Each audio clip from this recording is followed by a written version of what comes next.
Alright guys, this is Docm with another Minecraft video. You heard it, and today it's episode 29 of Docm77's new Minecraft World Tour. And guys, the birdcage is done. I'm really happy with it. The spawn rates even during daytime are really nice now. 30 to 40, 50 mobs all the time. Thanks to the water curtains I hooked up, and thanks to you guys. A lot of you viewers of the last episode 28 were suggesting that, saying why don't you try water curtains, that will also reduce the light level in there. Plus I did extend the roof quite a bit, but it still looks okay. It's not out of proportion, I'd say. It helps, you know, with the shading, because the light works like this. If you go to this half slab up there and go down in a vertical line like this, you have the light level there. So as it is reduced by the blocks up there, we go down, down, down, and then we go over, and then we have the light level inside here. So the shading reduces it, we go down, and then we are at a light level of 13, 12 or something. Then we go over 11, 10, 9, 8, and then there's the water shading. I believe that reduces light level by 2. So I think we have something around 7 inside here, and in the middle maybe even better. So that's fair enough. You know, I could even make it more efficient if I would extend the roof, but then it would not look any good anymore, I believe. So I can feel some lag building up. And I see a creeper hanging around down there. Sometimes they do survive, actually. So let's get down there and get the loot to reduce the lag. Normally I would go to peaceful now, but I have to train. Maybe I need to be prepared for super hostile gameplay soon. I heard some rumors, but yeah, we will see. We will see. Where is he? Yeah, and there we can see is a massive pile of lag in there. Where's the creeper? Did he drown? Well, in any case, I'm gonna change to peaceful for now, because there's no shutdown mechanism to that thing at the moment, and I don't think I will put one in there. So, whoa. Yeah. A lot of stuff, a lot of stuff. Some more ender pearls, and now I'm loaded again. It's cool. I will keep both mob traps. As soon as Notch changes it back to normal again and the enderman can grieve, I will reactivate my mob trap down there, because a lot of the systems are hooked up to it. You know, the record machine over there and so on. So, you know, I will keep that, and then I can reactivate the pets. But I will keep the birdcage for sure as well. It was a nice project, you know. I don't think it was a waste of time or anything. I was pretty sure that the Enderman would be changed, but it was a challenge, you know. I wanted to make something that was Ender-proof, and in the end I came up with that thing. By now I know you could also use double half slabs instead of the furnaces. That would have saved a lot of time. But well, in the end I went for this solution. This thing is now rock solid, furnace solid, so to speak. And if I ever have to melt stuff, well, I know where to go. Mass melting. Alright, so we are on the roof now. And it changed quite a bit from last time. It's wider now. As I said, it's because of the light situation. And in there, there's the mechanism for the water curtain. It's completely simple. Just a row of pistons, but I made some footage while I was working up here, so you can have a look. So let's check that out. Yo guys, we're on top of the birdcage right now, and I want to show you what I did before I put up the roof again and do the changes you've been seeing in the video. So here we go. This is the setup, pretty simple. Got water all along here. And yeah, there are pistons below, the pistons extended. The pistons are there. beneath the redstone block there. This is a furnace, but then there's a piston.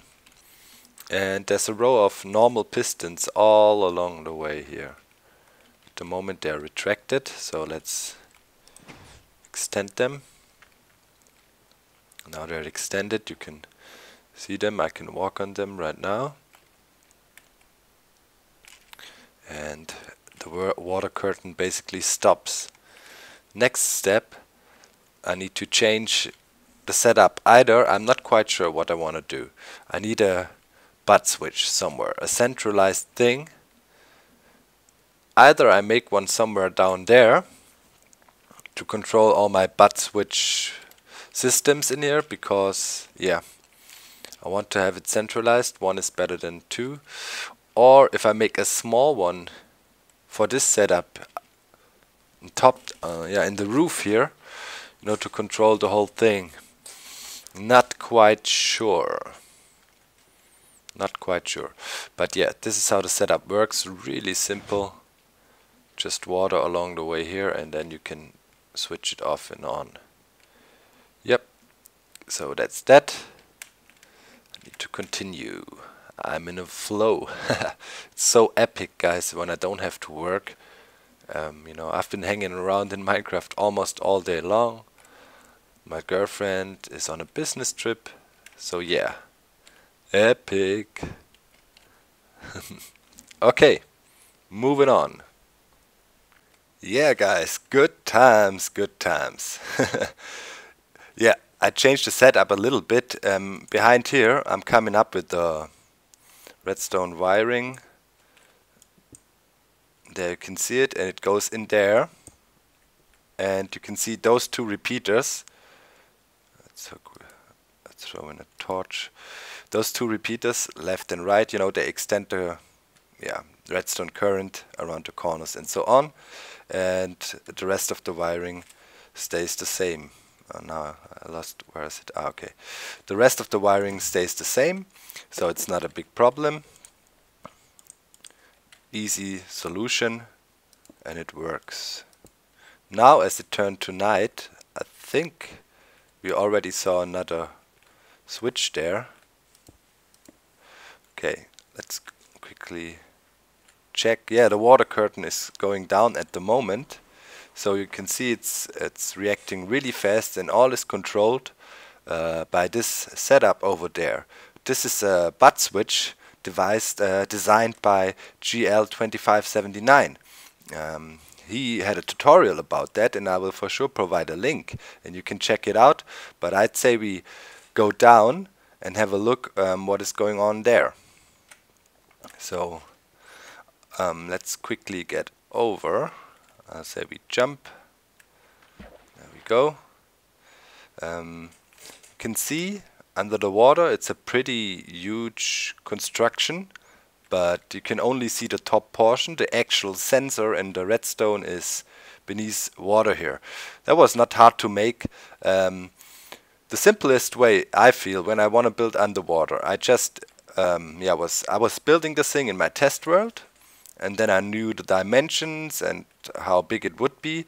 And then I just went here and used dirt and made a little wall. And I don't have an axe with me. Made a wall with dirt around it. And then, you know, you fill it in with dirt, you have a block, and then you dig it out again. This is the simplest way to remove water for builds. Come on, come on, come on. I don't want to die. Quick. Oh, annoying. Let's get up. Yeah. So then you have a work area, then you build the thing, and then you flood it later on. I was doing some flooding techniques before I made that thing, so I learned something, because yeah, I needed to gather some more sandstone. I'm not completely out of sandstone, but I needed some, and I went for a little adventure over there in my little sand quarry. And yeah, I also have some footage of that for all of you guys wondering how do I mine or how do I gather resources if needed. So before we go down to the butt switch here, I think we go to the footage I recorded I think 2 days ago or 1 day ago. So check it out. It was before I was starting to work on the Birdcage. Yeah, guys, slowly but surely my sand resources are dwindling. I have to start mining a bit. Well, I'm gonna use TNT to speed up things, and if I remember correctly, I had a little sand quarry over here where I used to mine some stuff. Yeah. There you can see some of the fences I've been using, you know, just to I'm testing things out. I don't know if that's really doing something. Ah, yeah. This is where I made the 5,555 subscribers special.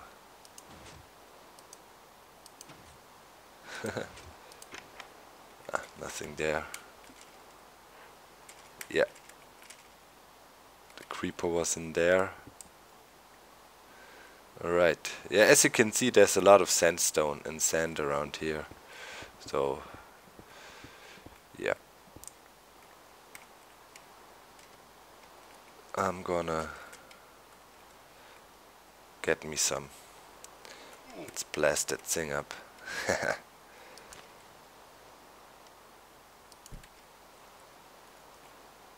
Huh? Ah.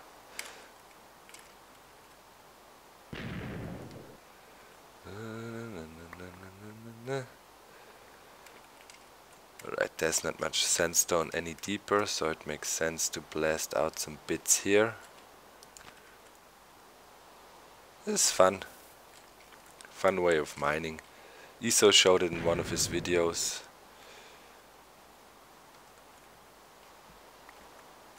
Coal. But as you can see, some of you guys asking a lot, where do I get all my sandstone? The area around the perimeter is very sandstone heavy. That's all I can say. If you dig down around a bit and stuff, you always come across sandstone. So, yeah, the birdcage. Alright, now it's time to get some real sand going on. Let's make it here.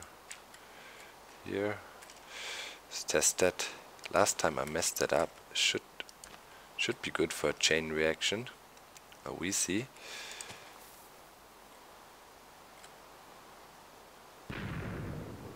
Nope. Bit too far away. Yeah, by using this method, you know, you can get a lot of sand. Pretty easy. I got some stacks of sandstone and sand left in the perimeter storage area. But yeah, I hate to run out of something, so whenever I get close to not having anything anymore, ouch, restocking a bit. Because when I'm in a build flow, I hate to take breaks and check out stuff and go for certain things. Alright, I think this is big enough for now, and let me see how much I have already. Not that much, but I need to get me some of that sandstone here. Way easier than to craft it all the time. Yep, this will take a while. I will work in the quarry and get some more sandstone going. Okay, see you later. Yeah guys, so this front area here is basically now completely sand and sandstone free. It's not available too deep, so if you dig down deeper, there's not much more. So there we go. Let me see what I got. Yeah, five stacks of sandstone and some sand. That is what I like to do. I don't like to go grinding for like a few hours and try to get a full inventory. I do it every day a bit. That was about 10-15 minutes of grinding now. Now I'd say I should have some cobblestone as well from the digging. Yeah, I will kind of make a wall around here, separate it, And then I can dig out this sand all the way, and then I'll let water in and flood it, so I don't have that ugly holes in my world. So yeah, I'm gonna do that now.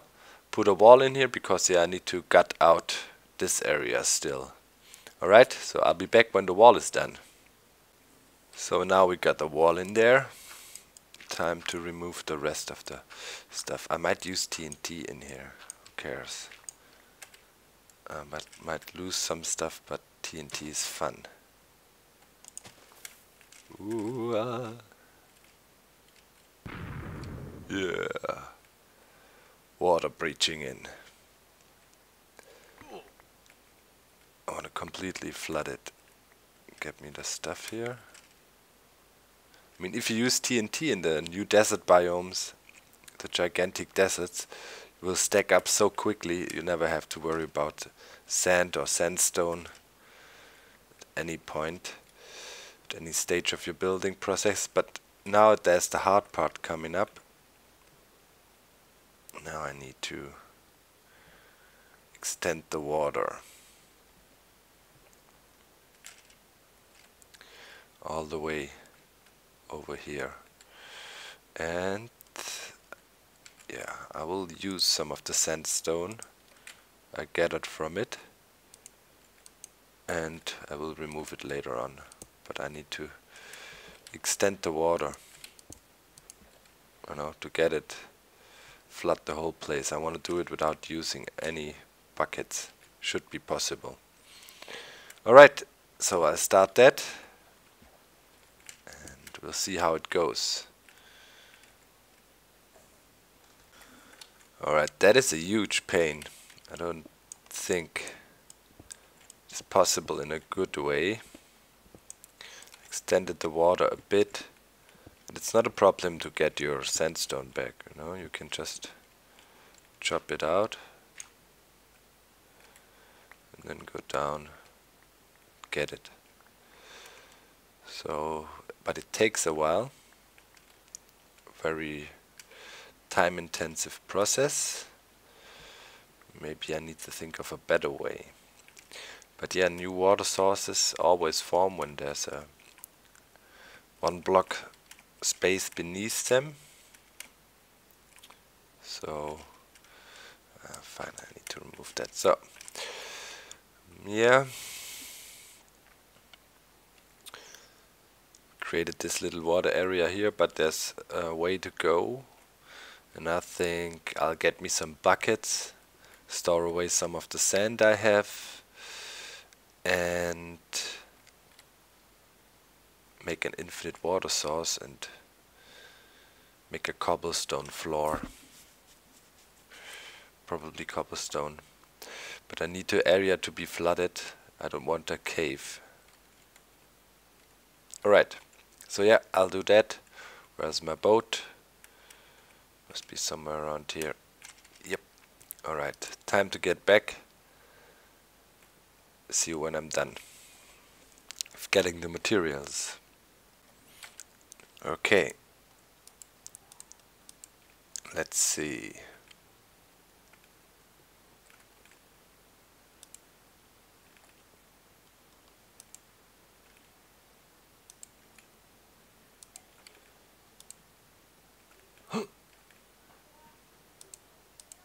Water really acts weird.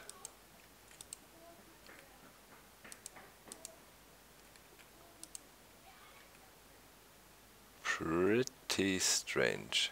Did it change again? At least the infinite water wells work.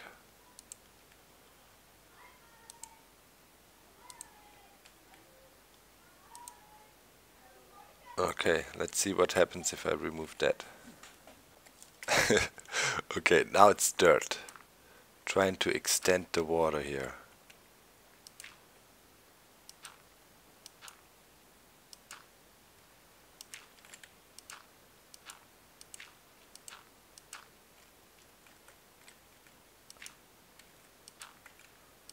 And then I'm gonna chop out the dirt again, make it at least flow down, so we got everything covered with water.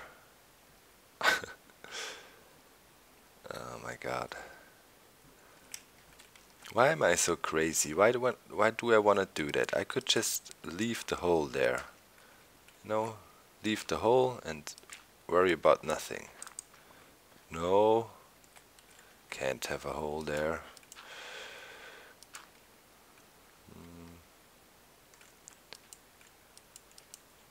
Come on. Yeah.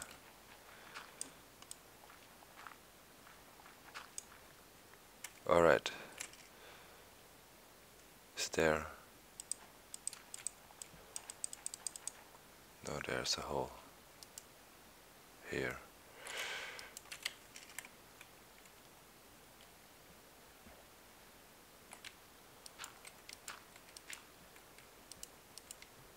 Quite jerky to do stuff like that. Float up and down in water. I really don't like it that much.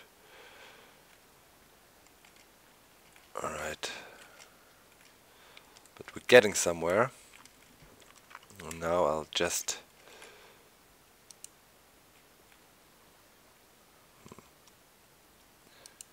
should, and there you go. Alright, now we're talking.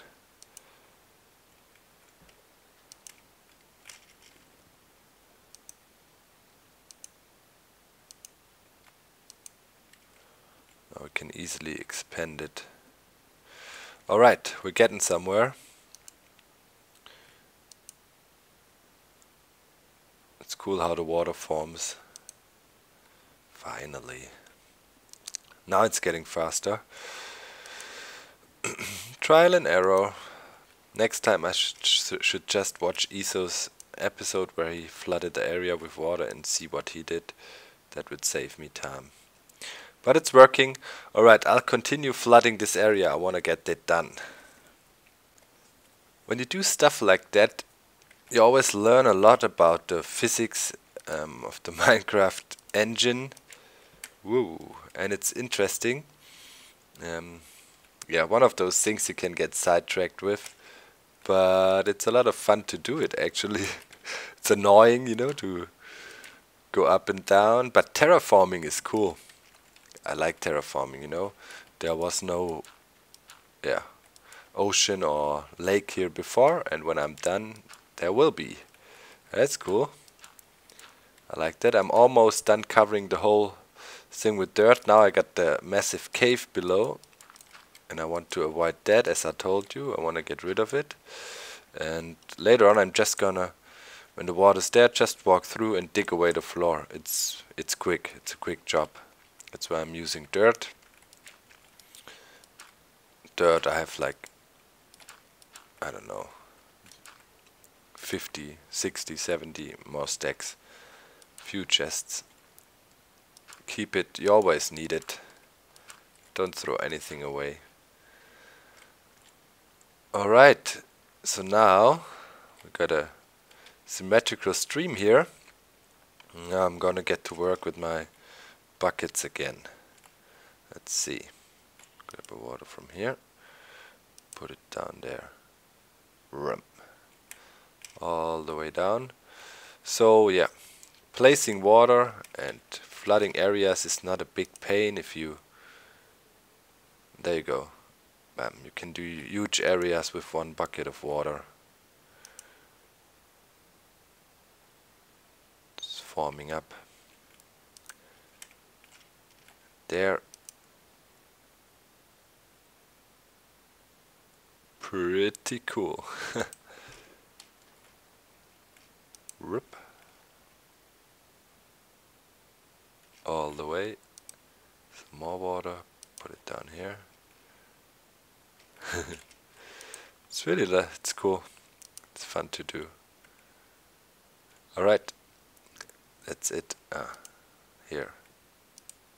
Alright. Awesome. Got more water here. Now it's time to remove the floor. All dirt will be removed.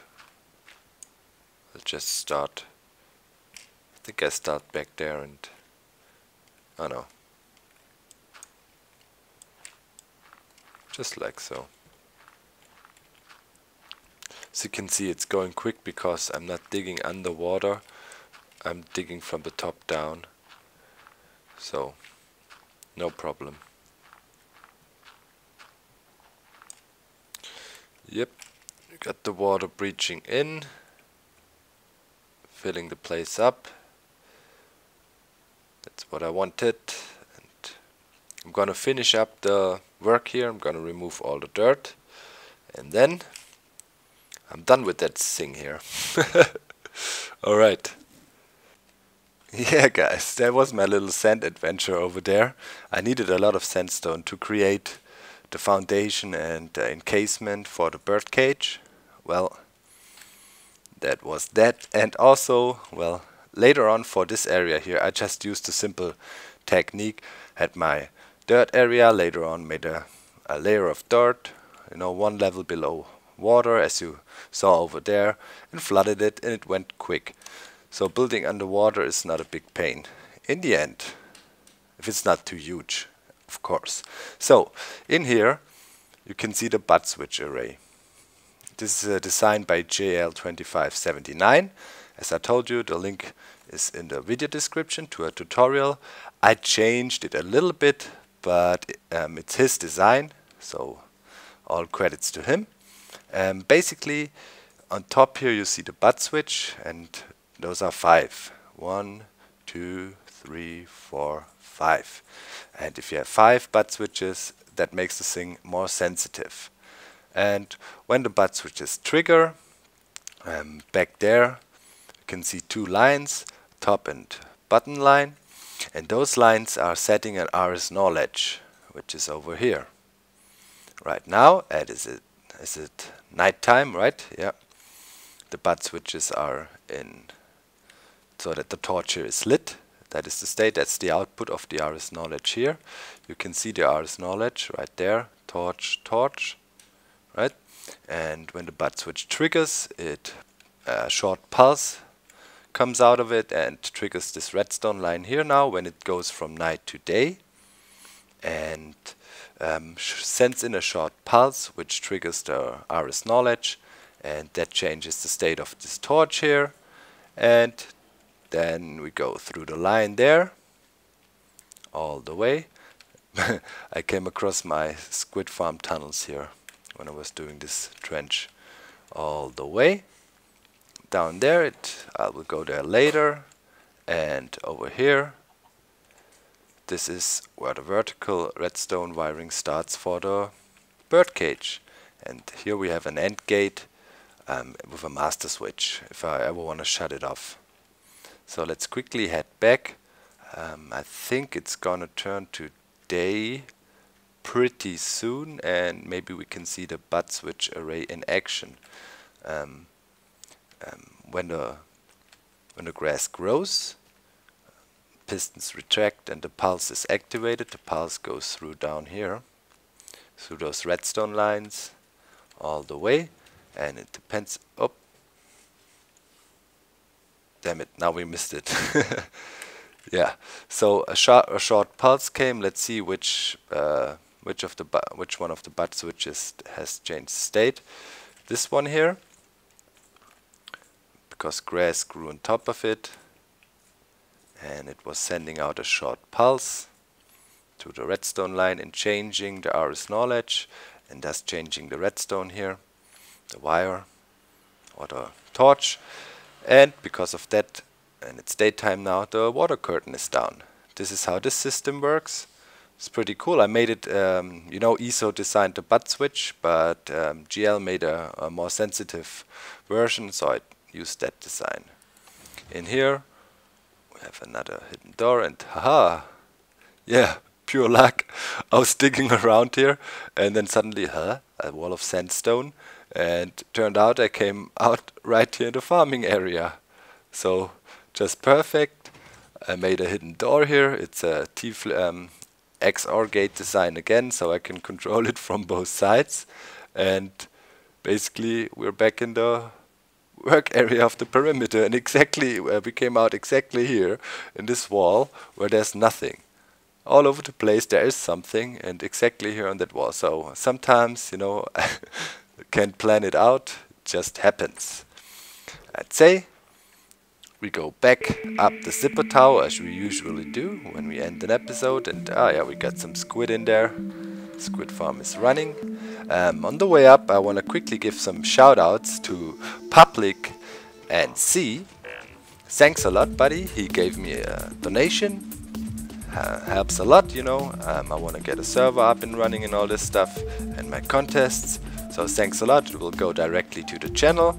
I will provide a link to his channel in the video description. He said he's gonna start some Minecraft videos as well sooner or later, so maybe you can check him out. Thanks again, buddy. Grateful donation. So let's get up. We're on the zipper tower. You can see the water curtain is running. In case you wonder, over there I got some mushrooms. I wanted to test some things if mobs could spawn on them, and I saw it worked. Down there's my little farm. The pumpkin seeds, some guys asked where did I find them. I found them in a chest, basically in the second dungeon I raided. I still believe it was in pre-release though, but I think then the pumpkin seeds were gone or something weird was happening, but now they're back, but they're rare. For the melons, I thought about some designs, and I will for sure make a melon farm, although it's more for show, I'd say, because you need a big one to get enough yeah, melons or the melon slices. I don't feel they're not healing much. One heart or one chicken leg there or whatever it is, so not that amazing. And I'd say we quickly go to easy at least, so we see some action. I heard, is it true, if you're exploring caves and you're on easy and the blue cave spiders bite you, you don't get poisoned? Is that a rumor or is that a fact? Well, we will find out. Maybe already in 1.9 with the next episode of the World Tour. I have to go away for 2 days, so there will probably be no videos until the weekend. But until that, you can watch my other stuff for the World Tour here. And we get some mobs spawning, some Enderman, and yeah, they will be changed. We heard that. Also, the crazy cows and like the snowy biomes will contain some kind of a snowman kind of a mob. I saw some pictures, really crazy. So yeah guys, I'd say that's it for today. I hope you liked this episode. I hope you liked the new design of the birdcage. Think of some cool ways how we can kind of have a nice killing device down there, like an inverted pyramid going down, and then I want to have a walkway over there somehow, maybe connected to here, and be able to walk down and then like kill them there in a nice way. Like, yeah, think of something guys, we will see. Okay, that's it for today. I'm out. Bye. Bye.